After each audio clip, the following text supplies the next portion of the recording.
老公说现在是百年一遇的牛市，要卖房炒股。老婆，我向亲戚借了200万，又借了100万高利贷，我妈把养老金也取出来给我了，我们再把房子卖了，有这些本金，股价涨了我们就发财了。我本来不同意，可老公言之凿凿说会赚钱，还说不同意就离婚，我只能妥协。可股价却一转直下，所有家产全部蒸发。老公为了还债，甚至不惜杀妻骗保，吃了我家绝户。再次睁眼，回到了老公说要卖房炒股那天，我冷笑道，可以呀，我们先去办个离婚手续，再把财产分割协议签了，家产你一半我一半。老公听到我要离婚时，不可置信的抛笑，为什么？不过就是卖个房，等我们赚钱了再买回来，等股票上涨，我们还不是想买什么就买什么。我面无表情的坐下，你说股票会涨，它就真的会涨了，我可赌不起，我话就放这了，你想卖房炒股，那就离婚。刘贤见我态度坚定，开始软磨硬泡，老婆，我的好老婆，你相信我，真的，我有路子，百年难得一遇的牛市啊，发财的大好机会。我们楼下的小李，他把事业编都辞了，也贷款开户了呢，还有我同事的妈妈，把200万养老金都取出来了，就为了狠赚一笔。还有你看这个博主，他卖房卖车为炒股，现在都赚了300万了，总不能别人赚钱，我们就这么干看着吧。他蹲在我面前握住我的手，老婆，舍不得孩子套不到狼，敢做决策的人才有机会发财，你听我的，我们卖房炒股好吗？我现在已经借到了300万，等卖房的本金一到手，我们就全部投进去，狠狠赚他一笔。我冷笑一声，前世他把所有家当全部存了进去，没过几天股票就跌得惨不忍睹，那段时间跳楼自杀的比比皆是，而他也狼心狗肺到杀妻骗保，害我惨死。我抽出他紧握的手，我还是那句话，想炒股先离婚。刘贤见我油盐不进，怒气直升，他猛地站起来，真是头发长见识短，畏畏缩缩的，活该你发不了财，这事儿就这么定了，我说了算，我已经把房子挂出去了，明天就有人看房。我一惊，没想到他竟然没有争斗，同意就卖房，直接先斩后奏，这个婚非离不可。我也站起来高声说，房子当年我家出的首付，想卖没门，除非你明天就跟我去民政局离婚，再把财产分割协议签了。他脸上挂着卖不经心的笑，婚我不离，房子我也要卖，你能怎样？我也状似随意的说，我也不能怎么样，只不过就是把你出轨实习生的照片和视频做成 PPT 发到网上，再艾特你公司，再请10个人敲锣打鼓的去你老家闹的人尽皆知罢了。上一世我后来才知道，刘贤早就出轨了他的实习生，卖房时候说什么会一辈子，对我都是屁话。他申请一讲，脸色一阵青红，你什么时候知道的？你管我怎么知道的？据我所知，你的情人家境条件不错吧，还逼着你离婚上位，你和我离婚，我分你一半家产，你再和他结婚，向他家里接一笔大的，现在房价跌了，这本金怎么这也比卖房多吧？我刚好嫌弃你脏，离婚对2个人都好，你觉得呢？其实按照婚姻法，刘贤是过错方，我完全可以让他净身出户，但我也知道这人的德行，让他吃太多亏他是绝对不会同意的，得纠缠上好一仗。而我现在只想赶紧和他劈清关系，他这件事情败露，我的提议又很有诱惑力，一咬牙答应了。行，是你没有这个福气，我们明天就去离婚。第2天，我和刘贤顺利办完了离婚手续，他也签下了财产分割协议，我拿着协议心中暗喜。他懒得小情人趾高气扬的说，离一下是你自己说要离婚的，等我发财了，可别怪我说没带你。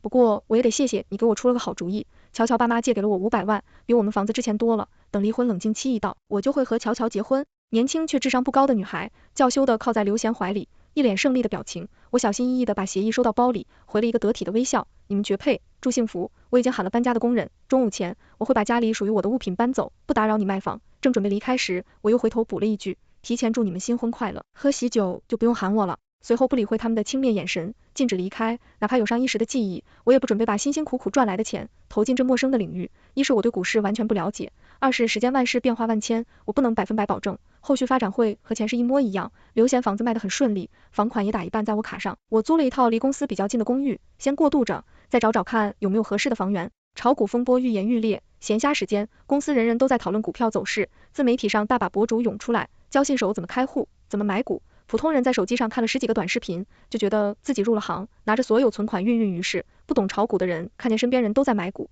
纷纷抛售家产准备跟风，生怕赶不上这波赚钱的机会。他们眼里完全看不到风险2字，他们都不明白，任何赚钱的机会一旦人尽皆知，后入场的人终究会成为这场局的陪葬品。这天晚上我刷手机时，看见一个宝妈求助，她说她把彩礼赔家和存款全部取了出来，求问往右买只股票比较好。评论区纷纷给她出主意，这个说买白酒，那个说买新能源。我不忍心，给这位宝妈去了私信，不管做任何事情都要考虑后果是否自己能承受的，赚了好说，如赔了呢？父母的心血，家庭的积蓄就这么一扫而空，以后孩子该怎么办？自己该怎么办？还有没有从头再来的机会？过了10分钟，这位宝妈回了我，她觉得我说的对，得给自己留一条后路，先投小额看看。我松了一口气，正准备睡觉时，又接到了妈妈的电话。喂，夏夏呀，没睡吧？我想跟你商量个事，最近是不是都流行买股票啊？我那个跳广场舞的姐妹说，她儿子买了500万的股票，现在都赚了100万了，妈这里还有些钱，我们要不要也买一些？我今晚从床上弹得起来，严肃说道，妈，你别听他们瞎说，炒股是有很大风险的，现在去买都是在割韭菜，会血本无归的。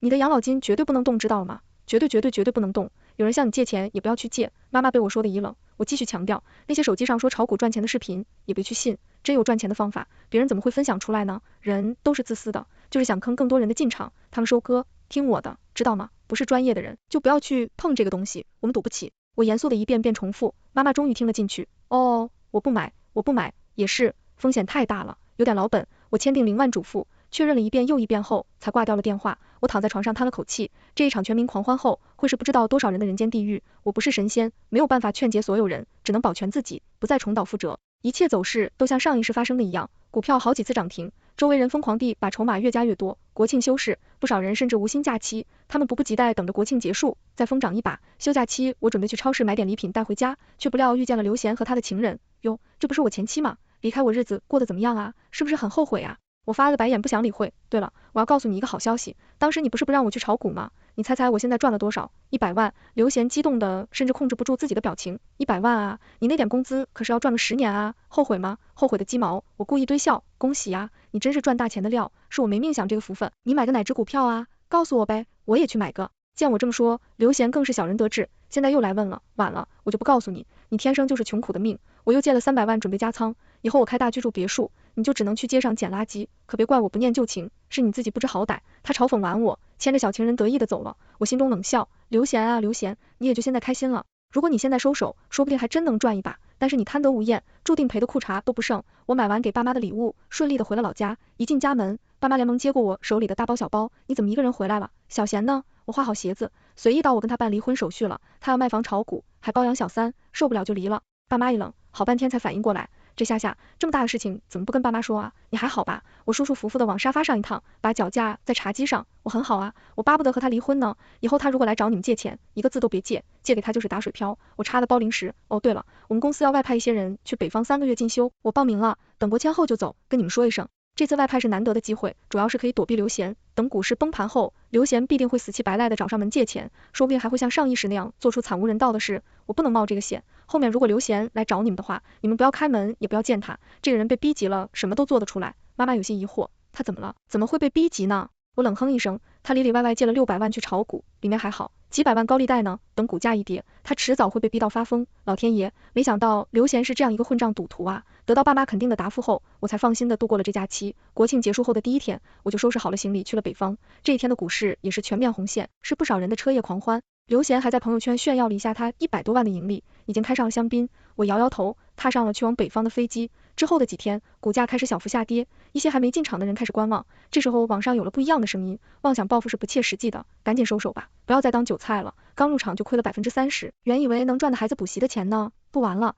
这韭菜谁爱当谁当吧。也有一些专治炒股的大 V 发表看法，之前喊超低无动于衷，眼巴巴看着别人赚钱，现在跌下来了又不敢上了，这样干脆别玩了。不敢超低只敢追高的永远都是可怜人，没有勇气的人永远赚不了大钱。现在梭哈还能赚一波，比如说我没带你们赚钱，刘贤此时也发了朋友圈，相信市场，相信眼光，全部梭哈，成败在此一举。哪怕是重活一世，我也为人性的贪婪感到震惊。他们不考虑背的房贷车贷，不关心以后孩子有没有钱上学，只害怕自己没有赚到这一波钱。接下来的几天，股市涨涨停停，大家都在继续入场，可从这天开始，股价骤然跌停，不少人赚的钱在这一天全部赔光，有人唉声叹气离场，也有人咬紧牙关坚持。刘贤就是属于后者，他们坚信会受到幸运之神的眷顾，能享受这跌宕人心的报复。可事与愿违，连续几天股市都是一片绿色，更有不少股市连续跌停。这下想退场已经来不及了，之前的辉煌仿佛是一场泡影，留给这些人的是满目疮痍的现实。地狱到来了，没了养老金的老人坐在地上一声声痛哭，没了房子还背负巨额贷款的人走上了天台，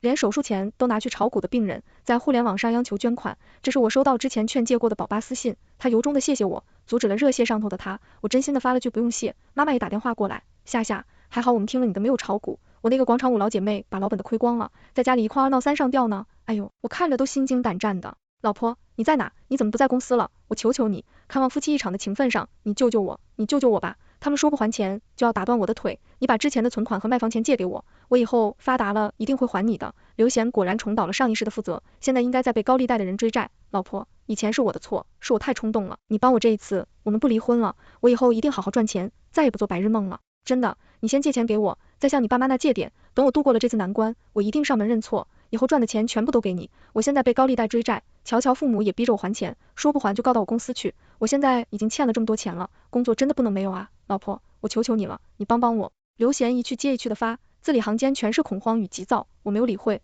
拉黑他之后又给爸妈发了信息，强调了下注意自己安全，绝对不能见刘贤后才关机睡觉。可我没想到的是，他居然去了我公司问到了我现在进修的地址，在我下班时堵到了我，他神经激动，冲上来抓住我的肩膀，夏夏，我终于找到你了，你来这里怎么没有告诉我？拍着癫狂的样子让我想起了上一世他杀我时的恐怖模样，后背都沁住了一层冷汗。放开，你放开我！我开始剧烈挣扎，但是男女力量的差距实在是太悬殊了，他的手掌像铁一样紧紧禁锢着我。夏夏，你听我说，我现在真的很困难，我们还没离婚，你的钱还是夫妻共同财产，你听话，先给我，我保证以后好好过日子。我用尽全身力气咬上他的手臂，血腥味瞬间充满了口腔。刘贤吃痛松手，过你妈刘贤，我们可是签了离婚协议的，你可别想赖账，钱你就别想了，我一分都不会借，你不是很能耐吗？再找你小情人借呀，我这里你就死了这条心吧。刘贤眼眶通红，冲上来勒住我，压逼声音，我他妈好声好气跟你说话，你别不识好歹，赶紧把钱给我，把我逼急了，我什么都做得出来。他勒得太用力了，我完全呼吸不上来，脸色脏得通红。此时我们身边已经围了不少人，几位大楼保安冲了过来，将他反手制住，干什么干什么，大白天的还想当街行凶。刘显被压在地上挣扎不开，只得陪笑的，误会，我没有，她是我老婆，我们只不过有一点小矛盾，这是家事。保安转头看我，我摸着脖子，缓完疯狂的咳嗽，冷冷说，我不是他老婆，我要报警，告他故意伤害。到了警局，刘贤就损了，做完笔录后，他再三保证不会在饭后才离开，而我在警察的护送下也回到了家。我转头一想，刘贤一直在这纠缠，我也不是个傻，我见识过他的风景，我没有办法保证24小时的安全。思至此，我打开手机，找到沈乔的抖音，发一条私信，刘贤现在在 B 市，明天5点半他会出现在联导大楼的楼下，我赌刘贤不会这么轻易的放弃我手里的钱，明天肯定还会再来纠缠，也在赌沈乔那边也在不停的找刘贤，他欠钱不还逃之夭夭，毕竟500万可不是个小数目。果不其然，第二天在公司楼下，刘贤被几个人强硬的带走了，我松了一口气，安心的回了家。这是刘贤没有办法杀欺骗保持绝户，怕是终生都要背上这个债务了，但我还是不放心，我干脆辞了职，搬到另外一个城市找了工作，又用剩下的存款在附近买了套房，把父母也接了过来。这回刘贤应该是再也没有办法找到我了。后来我总是会陆陆续续的收到刘贤朋友的问候，大多数都是问我他怎么失踪了，发消息也不回，欠的钱到底什么时候还。刘贤的亲戚也在不停的打我电话，一个个叫嚣着我是刘贤的老婆，他找不到人，欠的钱就该我来还。刘贤父母的养老金也被他赔光了，他骂一下子妻血攻心犯的老梗，住进了医院，虽然没有性命之忧，但从此也承认了废人，只能躺在床上有别人照顾，手上的这点钱也不知道能坚持多久。我烦不胜烦，直接换了手机号码，图个清静。普通人找不到刘贤，可不意味着高利贷的人找不到他。这些人上辈子追债的手段，我可是真真切切的见识过。别说还钱了，刘贤现在应该忙着逃换保命呢，我也不怕领离婚证的时候刘贤不在，有协议在手，起诉离婚一样可以。接下来我总算了过了断亲近日子，等再次听到刘贤消息的时候，是警察上门的日子。你确定？那之后刘贤再也没联系过你？一通电话，一个信息也没有。我点点头，是的，我确定。而且那之后，我因为老是被人骚扰，所以就换号码了。原号码后来我没有收到信息，不知道，你们可以去查一下。警察根据我的说法做了笔录，我疑惑地问警官，刘贤是出什么事了吗？几天前，沈家报警沈乔失踪，我们怀疑是刘贤所为。近期又抓获了一起违法器官交易，还发现了一些女性的尸体碎片，经过 DNA 比对，确认死者是失踪者沈乔，刘贤已成为重大嫌疑人。我心下一惊，刘贤居然谋害了沈乔，这一事他没有办法骗保，居然杀了沈乔倒卖他的器官，我一阵恶汗，冒起了丝丝冷汗。如若我没有资料工作摆脱刘贤，说不定此刻发现的尸体就是我了。警官，后续若需要帮忙的话，我一定全力配合。警察点点头。正准备离开时，一对中年夫妻冲了过来，走在前面的男人一把揪着我的领子，情绪激动发狂怒后，刘贤那畜生在哪里？他杀我女儿，你是不是把他藏起来了？快说，那天杀的狗杂种在哪里？警察赶忙把他往后拖，先生您冷静点。沈乔妈妈跟着双眼通红，痛哭流泪，乔乔啊，我的乔乔，你就被这么的丧尽天良的人给害了呀，你让妈以后可怎么活呀？你个贱女人，你为什么要跟刘贤离婚？你要是不离婚，我女儿怎么会死心塌地的跟着他，把钱赔光了都要跟他在一起？都是你，都怪你。沈乔他妈冲过来就想厮打我，被另外一个警察拦住。此时爸妈刚好买完菜回来，护在我面前，干什么这是？你们谁呀？凭什么欺负我闺女？我看着这两个痛苦的老人一言难尽，我理解他们中年失独的痛苦，没有了女儿，杀人犯又没找到，他们一腔恨意没有办法发泄，只能撒到与刘贤有关的我身上，但我又何其无辜，我什么也没有做，凭什么要承受这样的指责？我把爸妈拽到我身后，对着警察说，把他们带走吧，我理解他们的痛苦，所以刚刚动手的事我就不追究了，但如果还有下次，我就不会这么好说话了。好，谢谢你的理解，刘贤后续很有可能会再来找你，如果有他的消息，请务必跟我们联系，另外也请注意自己的安全，怕他再来对你不利。得到我肯定的回复后，警察带着沈乔父母离开了。爸妈知道刘贤干的时候，一阵后怕。刘贤看着斯斯文文的，怎么也没想到是这种人啊，杀人害命，那可是要判死刑的，他怎么这么丧心病狂啊？我回想着前世被折磨杀害的画面，那股恐惧又真真切切的放上来，他的狰狞的表情仿佛就在我眼前。知人知面不知心，他应该是走投无路了。高利贷催债的手段可是多得很，不然死的就要是他了。人为了活命，什么都做得出来。妈妈拍拍胸口，还好你跟他离婚了，也换了地方，不然指不定出什么事呢。哎呦，我这心脏还在砰砰跳，那也不能大意呀。爸爸紧接着，刘贤现在还没落网，谁知道他下一个目标会不会是夏夏？我们女儿的安全必须得有保障，以后她上班都有我们接送，我实在是不放心。然而即使再怎么防备，也没有办法万无一失。我下午下楼拿外卖的时候，被人从身后用布条我捂住了口鼻，慢慢就晕成失去了意识。这时候大家都在上班，大楼外卖柜又在楼侧被阴处，用辆车一绑，根本无人发现。我实在是没想到，刘贤居然大胆到光天化日就敢行凶。等到我再次睁眼的时候，已经被运到一座废弃的工厂里，手和脚都被绑在椅子上，无法动弹。刘贤的脸放大在我眼前，他眼周布满的血丝，眼睫旁一道长长的疤眼深，到了嘴角，他拿把刀拍了拍我的侧脸，凉意透进了骨缝。老婆，好久不见啊，有没有想我？我可是想你想的睡不着觉啊。我一阵恍惚，眼前这张脸似乎和前世最后见到的脸重合了起来，都是一样的狰狞可怖，令人恶心。现在最不能做的就是激怒他，我强作镇定，软着语气说，想啊，我们这么多年的感情，我当然想你。他却勃然大怒，你放屁！刘贤揪着我的领子，强迫我凑近，他脸上的那道疤离我不过好离，看到我这疤了吗？要不是我反应快，刀就落我脖子上了。你不给我钱的时候，有没有想过你老公会有这个下场？那狗逼催债的真不是人。他松开我，猛地向后推，我连人带椅子被推到地上，溅起一圈灰尘。还有沈乔那贱人，口口声声说爱我，却还让他爸妈天天催债，催，怎么不去阳光那里催？他焦躁的一圈圈踱步，你知道他爸妈说的多难听吗？说我屁都不懂，还学别人炒股，赔了也活该，这辈子活该跟狗一样，是捡垃圾的贱命。还说沈乔眼瞎，怎么看上我这么的烂人？你说我怎么忍的了？我蜷缩着倒在地上，平复刚刚的剧烈咳嗽。要不是我没找到机会，我早就把那老两口宰了，还会让他们骂到现在，老不死的畜生。我建立平和的问，那沈乔呢？沈乔不是，哪怕你欠债也跟着你吗？他应该很爱你，哪怕沈乔干愿迫害别人家庭做小三，我也不愿看见一条生命就此消失。爱我，他跟你一样，满嘴谎话，只会放屁。他爱我怎么不愿意接客，给我还钱？爱我怎么不让他爸妈免了我的欠债？我本来想把他卖到缅北去的，这样还能留一条命。可他偏偏还想逃，贱人！刚好他的配型结果出来了，买家还多加了50万，这不是天意吗？我一阵恶寒，刘贤对沈乔都能如此，他会对我怎么样？他走到墙角处，从包里拿出一堆物品，湿巾、针管之类，再走过来将我扶起，用湿巾擦掉我脸上的灰尘。老婆，说起来这也怪你啊，他用手背摩挲我的侧脸。如果你当时乖乖卖房，我怎么会去外面借这么多钱？如果后面你给钱给我，我又怎么会还不上高利贷，被人追着看？刘贤用温柔的语气说着令人胆寒的话，哪怕到现在这个地步，他也完全不认为是自己错，他丝毫不觉得是自己的盲目投资、过分自信才导致了失败，他只觉得这一切都是周边人的错，没有一丝悔意。他抽出我的手，粗暴的将针管砸到我的血管，开始粗暴的抽血。老婆，你放心，我对你会温柔些的，毕竟你跟我10年呢。说实话，你说要跟我离婚的时候，我还真有点伤心。当时看上沈乔，不过是因为她年轻漂亮，家里还有点小钱，但是她脾气有点大，要论顾家呀，还得是你。我估算了下时间，这座废弃工厂在郊区，离市区起码有1小时的距离，这个时候足够爸妈发现我不见并报警了。我现在要做的就是拖延时间，以及套出更多信息。你现在做的这些可都是违法的，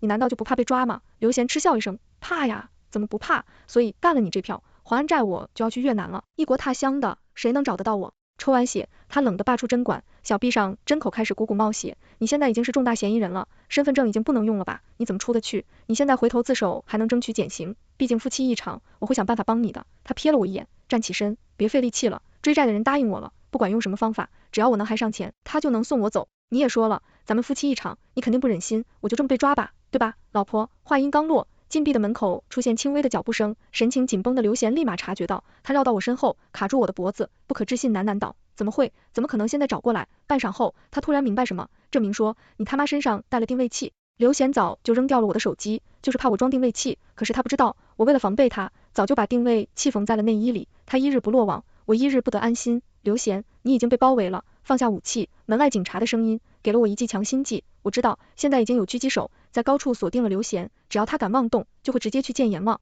我忍下喉咙强烈的窒息感，最后劝诫道，刘贤，不要一错再错了，你杀了人，半夜能睡担心吗？你现在回头还来得及，你妈还躺在医院呢，你要置之不理吗？他握刀的手开始剧烈颤抖，我没错，我哪有错？错的都是你们，我这样都是你们害的，你们一个个都看不起我，把我尊严放在脚底下踩。面对警察的恐惧彻底淹没了他，虽然刘贤敢杀人，但骨子里面还是个欺软怕硬的懦夫，不敢承担后果的孬种。没有谁看不起你，是你自己看不起自己。今天这个局面，就真的没有后悔过吗？我当时劝你的话，你哪怕听进去一句呢？踏踏实实赚钱做人有什么不好？非要去投机取巧，完全不考虑失败的后果。闭嘴，贱女人！你他妈给我闭嘴！刘贤气到癫狂，我开始点火。沈乔爸妈说，没错呀，你生气什么呢？你难道不是天生穷苦命，赔了也活该吗？你丧尽天良，谋财害命，猪狗不如，还学别人炒股，我呸！你也不看看你自己什么德行！我越说越烈，刘贤终于失去理智，高高扬起刀，准备刺向我。我太了解刘贤了，愤怒到极致时，他并不会选择轻飘飘抹脖子的这种手法，而是要用尽全力狂自猛刺，才能消除他心中怒火。而我等的就是这一刻，在他扬起手的一瞬间，我猛地低头，然后就是一声枪响，刘贤被击倒在地上，工厂大门被轰然打开，一队穿着特警制服的警察快速冲进来，制服了刘贤。狙击手并没有立刻击毙他，而是打中了他的肩膀。我被快速松了绑，爸妈哭着跑过来，紧紧抱住我，浑身都在颤抖。夏夏呀，我的闺女啊，你吓死妈妈了呀，吓死妈妈了，没事吧？有没有受伤？刘贤这个畜生！爸爸过去狠狠踢了一脚，被警察阻止。刘贤躺在地上发出一声惨叫，我安抚地拍拍妈妈的后背，没事了呀，没事，你看我这好好的，多亏了警察，我一点都没伤到。落日的余晖透过窗户拦散地洒在地上，在刘贤的手铐上发出耀眼的光。这照杀人案很快就开了庭，由于杀人情节恶劣，刘贤被判处死刑。这一事件也在网络上引起了轩然大波，盲目炒股害得家破人亡之事也一件件露出水面。欠下巨额债务的人灰头土脸继续还债，赚得盆满锅满的人兴致昂昂分享支付经验，但网络上更多的是因为这次风波得到教训的人，他们呼吁不管任何时候都要保持理智，永远要保留抗风险能力，任何事都要有承担最坏结果的心理准备。身边一个个破产人就是活生生的例子，可总有人不听劝诫，你们懂什么？我这次亏是因为运气不好，我大伯都赚了几百万呢，这种机会是不等人的，辛辛苦苦能赚到几个钱，只要下次我赶上了，我能赚到大部分一辈子都赚不到的钱，就是自己赔了，那是因为没有运气和实力，就来祸害别人说不要炒股，嘴上说的不要投钱，背地里肯定投的比谁都多，鬼才信。诸如此类言论总能是不是看到？我叹了口气，人性总是贪婪，自己没尝到，哭过时永远不会后悔的。和这世间浪漫之处何其多，而我只要过好以后的每一天，就不辜负这种火一时。全文完结。